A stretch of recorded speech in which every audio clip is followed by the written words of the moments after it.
नमस्कार दोस्तों। दोस्तों, निफ्टी ऑल टाइम हाई पे 17,400 450 के करीब। अगर आप मुझसे पूछेंगे कि इस समय निफ्टी का कौन सा एक ऐसा स्टॉक होगा जो मैं खरीद के रखना चाहूँगा, तो दोस्तों उसमें वन ऑफ द फेवरेट नाम आएगा भारती एयरटेल का। भारती एयरटेल में ऐसा क्या है कि जो मैं 50 स्टॉक्स में से इसको प्रेफर करूँगा रखना अपने पोर्टफोलियो में। तो जो पता होगा दोस्तों कि कोई भी स्टॉक जब रेंज से ब्रेकआउट देता है, रेंज यानी 3 साल की रेंज हो गई, 5 साल की रेंज हो गई, 10 साल की रेंज हो गई या इससे ज़्यादा, इतने सालों की रेंज के बाद ब्रेकआउट देना, मतलब इतने साल में स्टॉक जिस लेवल पे ट्रेड कर रहा था उसको ब्रेक करके ऊपर बढ़ना। तो हम देखते हैं उस कंडीशन में जो स्टॉक में रिटर्न्स आते हैं वो मल्टी बैगर होते हैं, यानी कहीं कहीं स्टॉक डबल हो जाता है तुरंत, कहीं कहीं 3 टाइम्स हो जाता है, तो कहीं कहीं तो 10 गुना भी हो सकता है। डिपेंड करता है स्टॉक का साइज़ क्या है और कैपेसिटी कितनी है उनकी आगे ग्रोथ देने की। उसी के चक्कर में, उसी को ध्यान में रख के भारतीय एयरटेल सेलेक्ट किया हूँ। तो आपको मालूम होगा रिलायंस इंडस्ट्रीज़, लोग कहते थे कि 500 के ऊपर नहीं निकलेगा, ये पुरानी बात है। तो 500 के ऊपर ये कभी जाता नहीं था। रिलायंस इंडस्ट्रीज़ 500 के ऊपर जाता नहीं था और इस रेंज में लगभग ही 10 साल था।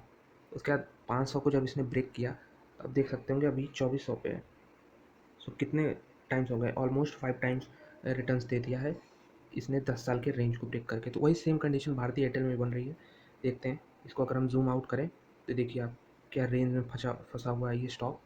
आप देखिए ये रहा 2008, 2008 में ये लेवल थे इसके 500 के करीब। उसको अब ब्रेक किया है यहाँ पे, आप देख सकते हैं। यहाँ पे लाइन है जो पिंक वाली, इसको डिसाइसिव क्लोज दिया है इसके ऊपर।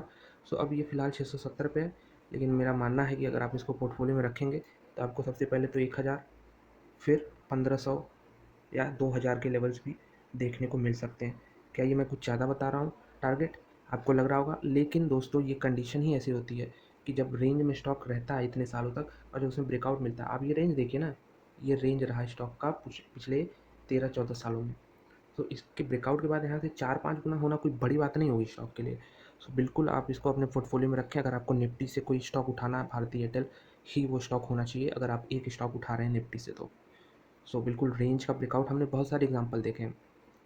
बात करें छोटे-छोटे स्टॉक्स की जो 3 साल का रेंज ब्रेक करते हैं, उसमें भी लगभग डबल से रिटर्न आते हैं। तो इसमें तो दोस्तों 13 साल का ब्रेकआउट हुआ है। तो बिल्कुल बहुत बड़ी मूव्स आ सकती है। 1500 के टारगेट्स के लिए मैं अपने पोर्टफोलियो में से ज़रूर रखना चाहूँगा। आप भी इसको ऐड करिए अपने वॉच लिस्ट में और देखिए कि अभी 670 पे है, नीचे आया थोड़ा 650 600, तो आप यहाँ पे ऐड करने की कोशिश करिए और इसको हमेशा डिप्स में बाई करते रहिए अगले 5 से 7 सालों के लिए। बहुत अच्छा मोमेंट, सडन मोमेंट भी आ सकता है और मैं सरप्राइज़ नहीं होऊँगा अगर अगले 2-3 सालों में ही ये 1000 या 1000 प्लस के लेवल्स दिखाए। बिल्कुल एक शानदार स्टॉक होगा, आप अपने पोर्टफोलियो में ऐड करके चलिए। वीडियो देखने के लिए बहुत बहुत धन्यवाद। मिलते हैं आपसे अगले वीडियो में।